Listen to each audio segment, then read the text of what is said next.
इस कार्यक्रम के पुण्यार्जक हैं श्री ईश्वरलाल रत्नदेवी, हंसराज संध्या, लवली सोनू, विद्या पाटनी परिवार, डिब्रूगढ़, असम। नहीं तो कोई कितना भी आपको चुप कराए, नहीं हो गया आप चुप। परिणाम की जो शीतल धारा बह रही है, अशुभ की परिणामों की जो उष्ण धारा बह रही है अशुभ की, उसकी खिड़की कोई दूसरा बंद नहीं करेगा, उसकी खिड़की स्वयं तुझे ही बंद करना पड़ेगी। तन की सेवा के लिए समाज है, तन को असुरक्षित नहीं होने देगी। यदि वर्तमान में साधु विहार कर रहा है, उस योगी को निहारना। हे ज्ञानी, देह की व्यवस्था के लिए दुनिया बाहर देखेगी, लेकिन भावों की व्यवस्था के लिए भगवान नहीं कराएंगे।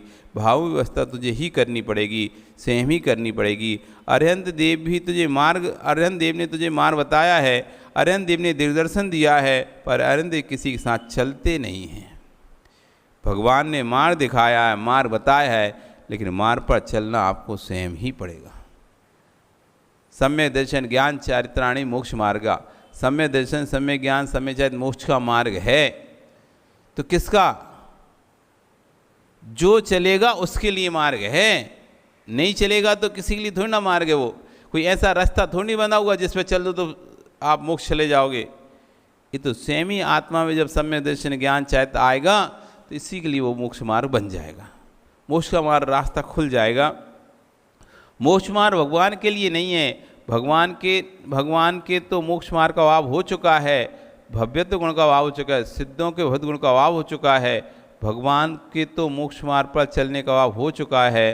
अनंत भी भाव मोक्ष की दृष्टि से उनका मोक्ष अभाव हो चुका है, और सिद्धों का द्रव्य मोक्ष मार्ग का अभाव हो चुका है। कह रहे भगवान का मोक्ष मार्ग नहीं बचा कि सम्यक दर्शन ज्ञान चाहते भगवान का मोक्ष मार्ग। भगवान का तो वो तो चल लिए, हो गया काम उनका, तो अब तुम चलोगे तो तुम्हारे लिए मोक्ष मार्ग बनेगा। भावों की रक्षा कौन करेगा? श्राप को जब किसी योगी की चर्चा कराते हो, जब भी वंदना करते हो, तो हे ज्ञानी, कभी भक्त बन जाया करो, कभी जनक जननी बन जाया करो। जब योगी की वंदना करने जाते हो तो कहते हैं कभी भक्त बन जाओ, कभी जनक जननी बन जाओ।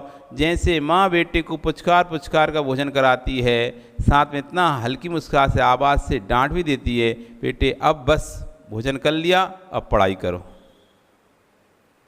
ऐसी श्राप को निर्गंतों चर्या कराई है। अब भक्ति की डांट भी कैसी है।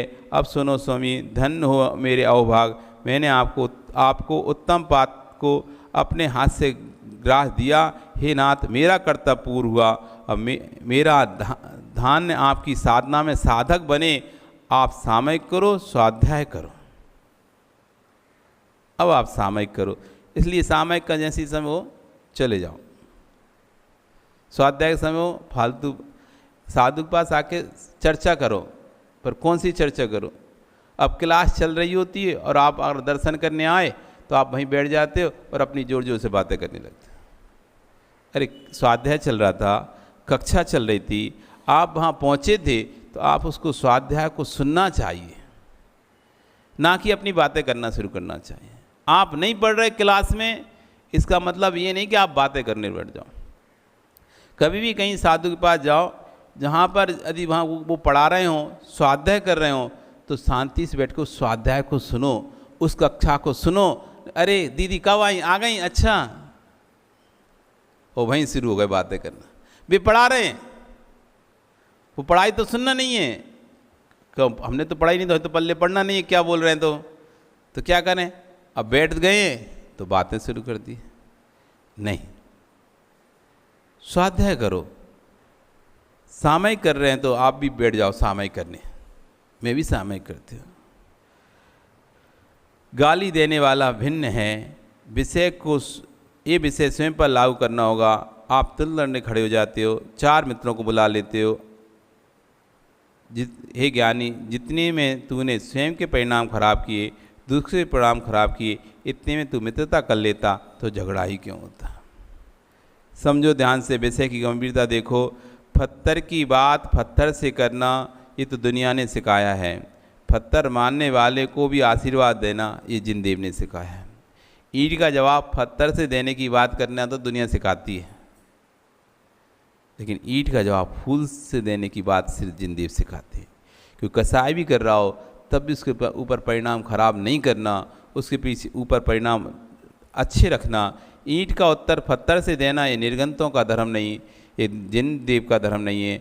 ईंट का पत्थर को फेंकने वाले को आशीर्वाद देना ये दिगंबर जैन धर्म है। जो ईंट फेंकने वाले पर, पत्थर फेंकने वाले पर भी आशीर्वाद देता है, उसका नाम दिगंबर जैन धर्म है। तूने ईंट मारी, पत्थर मारा, हे ज्ञानी तेरे अविवेक की देन है, तब भी मैं तुझे आशीर्वाद दूंगा। जिसे तूने पत्थर मारा, अग्नि लगाई, सिगड़ी जलाई थी, उसी के चरणों में तुझे सम्यक दर्शन भी होता है। जो श्यालनी शरीर को भग रही थी, वही श्यालनी सम्यक को प्राप्त हो गई। जिस कपिल ने गुरुदत्त स्वामी को अवसर किया, गुरुदत्त स्वामी को केवल ज्ञान हुआ, वही कपिल गुरुदत्त स्वामी के चरणों में सम्यक को प्राप्त हो गया। जिस सैनिक ने यशोधर मुनिराज के गले में मृतक नाग डाला, वही राजा सैनिक मुनिराज यशोधर चरणों में सम्यक को प्राप्त हो गया। जिस कमठ ने पासनाथ पर अवसर किया, वही कमठ पासनाथ के निर्माण केवल ज्ञान होने पर सम्यक को प्राप्त हो गया। जिन जिन ने अवसर किए, वही व्यक्ति उन्हीं के चरणों में सम्यक को प्राप्त हुए।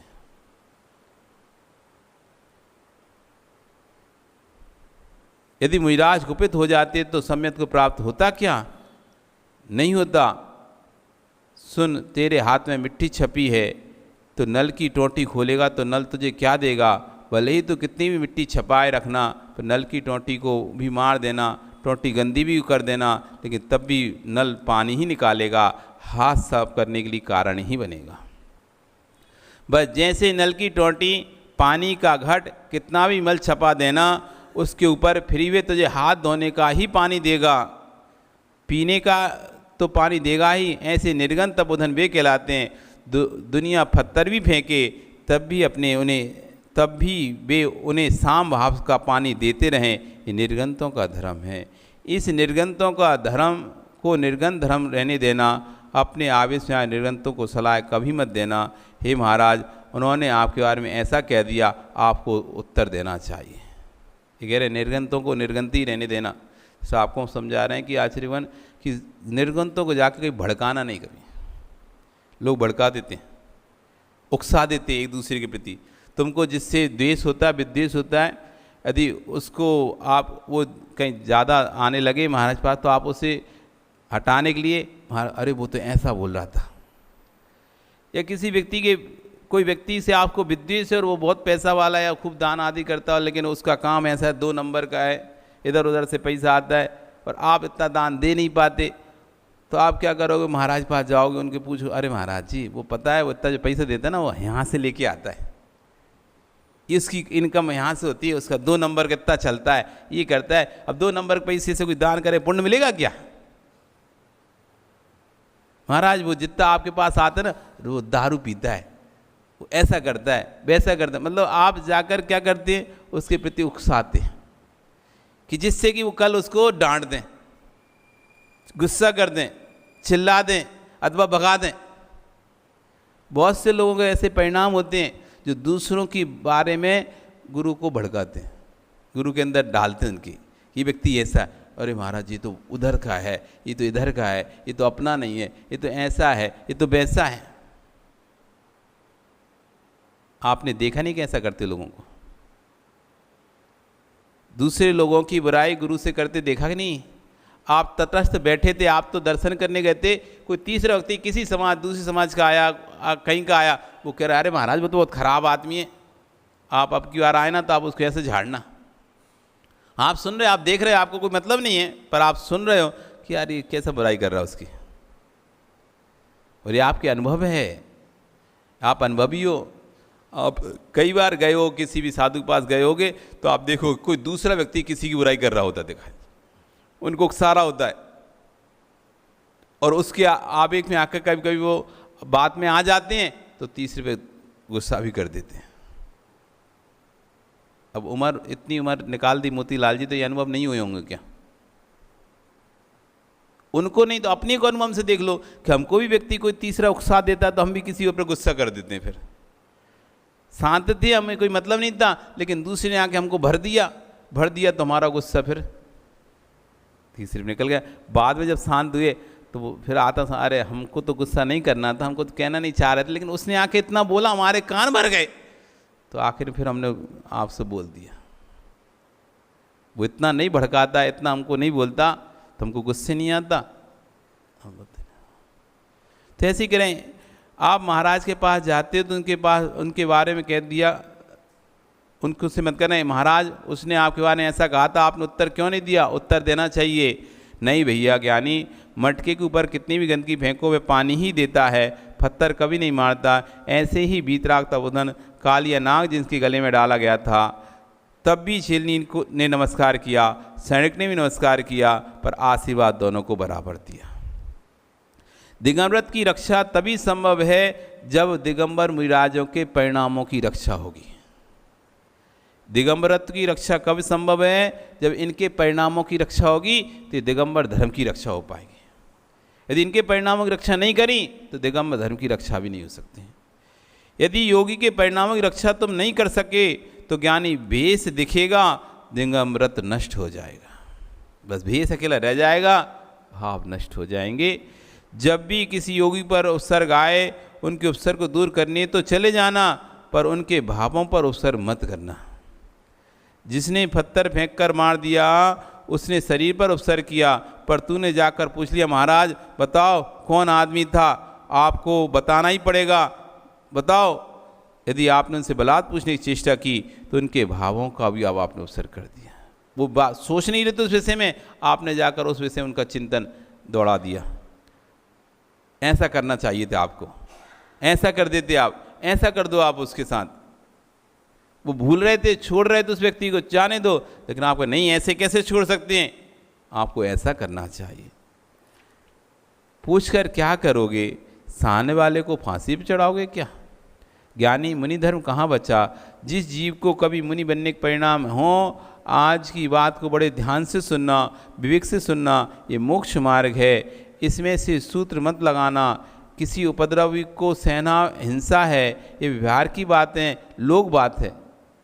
कोई का उपसर्ग सहना हिंसा है, मतलब कहते हैं ना जुल्म सहना हिंसा है, ये व्यवहार की बात है। बाहर का पुरुष जो भी कष्ट देगा वह शरीर को दे पाएगा, लेकिन भीतर कोई कष्ट देने वाला है वो बाहर का पुरुष नहीं है, तेरे भीतर का ही पुरुष स्वयं की आत्मा ही है जो तुझे कष्ट देगी।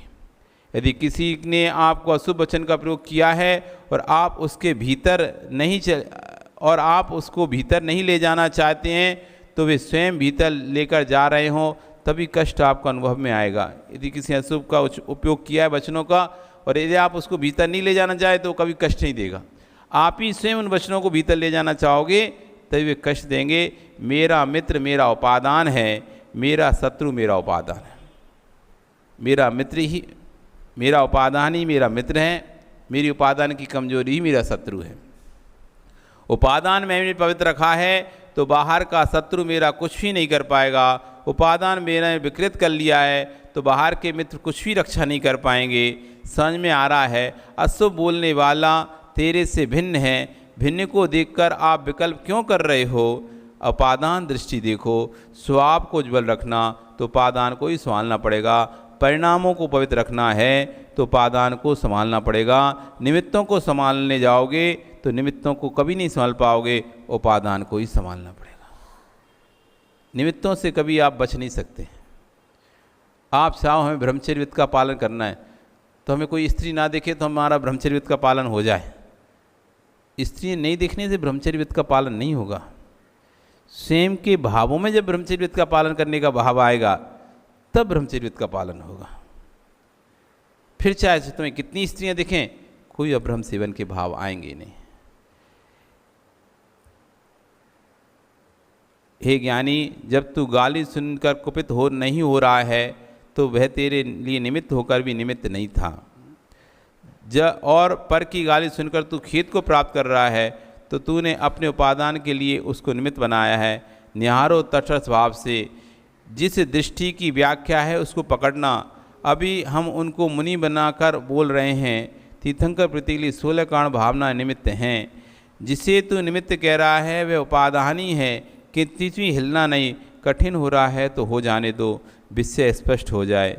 अनेक भवों की कालमा नष्ट हो जाएगी। कह रहे आचार्य भगवान कि यदि विषय कठिन भी होना तो उसे सुनना चाहिए।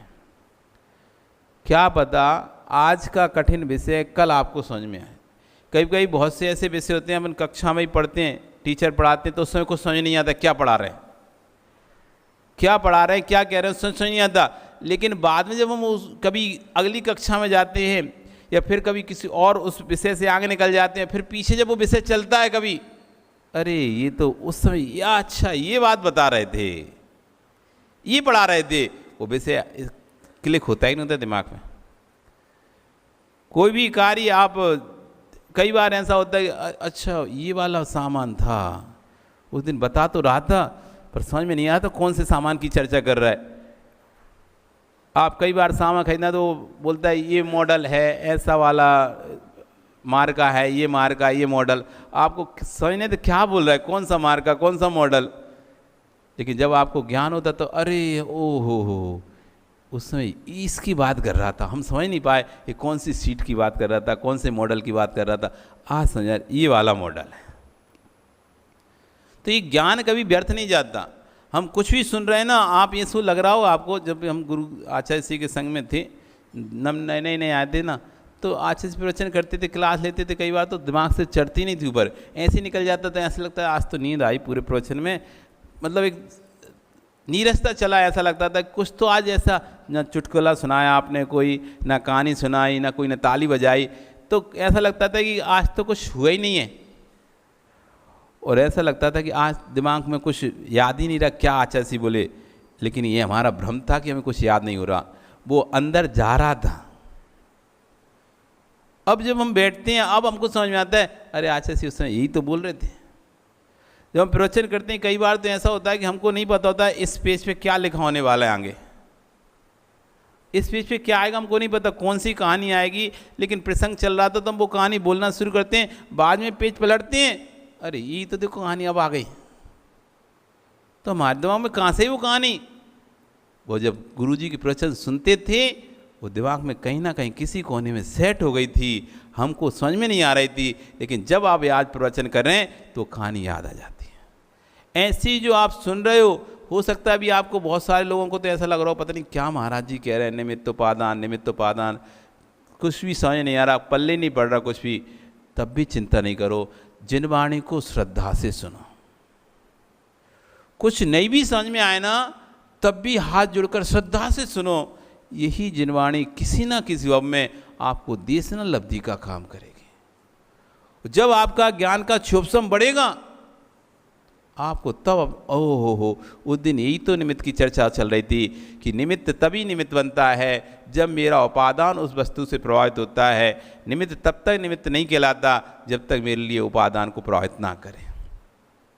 मेरी ही कमजोरी, मेरा ही कमी मेरा शत्रु है, मेरी ही दृढ़ता मेरी मित्र है। यदि मैं दृढ़ हो जाऊं तो हर वस्तु मुझे मित्र दिखाई देती है, और मैं कमज़ोर हो जाऊं तो हर वस्तु मुझे शत्रुता दिखाई देती है। इसलिए अपने उपादान को संभालना है। पर कहेगा कि भैया सामने वाला आपको कष्ट दे रहा है, मैं कष्ट स्वीकार करना ही नहीं चाहता, उसको देने दो। बहुत कठिन है, कष्ट साध्य है लेकिन असाध्य नहीं है। मानते हैं संसार में रह रहे हैं तो इग्नोर करना बहुत मुश्किल होता है दूसरे को, घर में रह रहे हैं तो इग्नोर करना बहुत मुश्किल होता है, बोलने में आ ही जाता है, लेकिन इसका मतलब ये नहीं कि ये असाध्य है, इसको कर नहीं सकते, कर सकते हैं, उनको इग्नोर कर सकते हैं, कष्ट साध्य है, हो जाएगा। पर कैसा है, कोई भी कार्य असाध्य नहीं है, साधु बनना असाध्य नहीं है, आप भी बन सकते हैं साधु, आप भी घर से छोड़ सकते हो, असाध्य नहीं है, कष्ट साध्य है। कष्ट होगा तुम्हें, व्यवस्थाएं थोड़ी सी बनाने में, एडजस्ट करने में कष्ट होगा, लेकिन असाध्य नहीं है। इसलिए अपने उपादान को प्रबल करें और जगत के कष्टों को सहन करने की कोशिश करें, क्योंकि हमारा उपादान ही हमारा कल्याण कराएगा। आज आपका समय हो गया, कल फिर आओगे, पर्याय रही तो फिर चर्चा करेंगे। बोली भगवान महावीर स्वामी। श्री ईश्वरलाल रत्नदेवी, हंसराज संध्या, लवली सोनू, विद्या पाटनी परिवार, डिब्रूगढ़, असम।